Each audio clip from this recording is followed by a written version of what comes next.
जैसे कि महाराज ने आज्ञा दी थी, सुमंत रथ ले आए। राम, सीता और लक्ष्मण ने वहां पर उपस्थित परिजनों तथा जनसमुदाय का यथोचित अभिवादन किया और रथ पर बैठकर चलने को उद्यत हुए।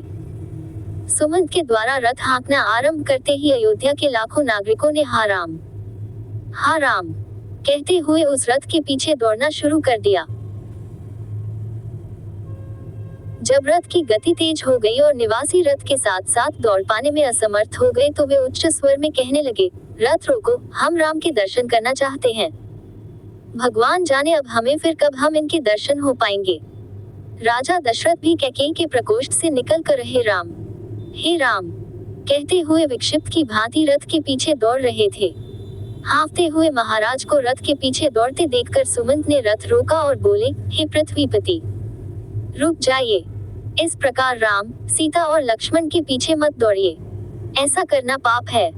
आपकी आज्ञा से ही तो राम वनगमन कर रहे हैं, इसलिए उन्हें रोकना सर्वथा अनुचित तथा व्यर्थ है।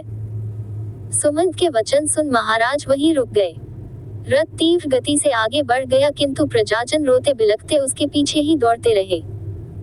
चित्रलिखित से खड़े महाराज उस रथ को तब तक एकटक निहारते रहे जब तक रथ की धूली दृष्टिगत होती रही।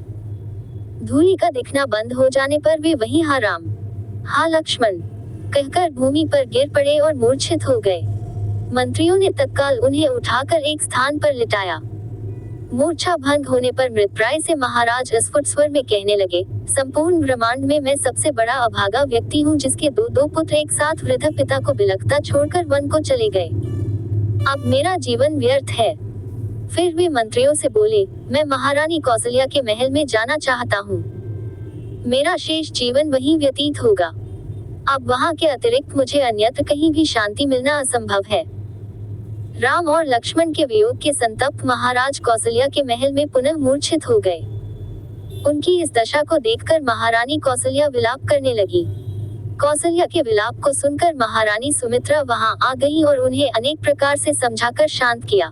दोनों रानियां महाराज दशरथ की मूर्छा दूर करने का प्रयास करने लगी।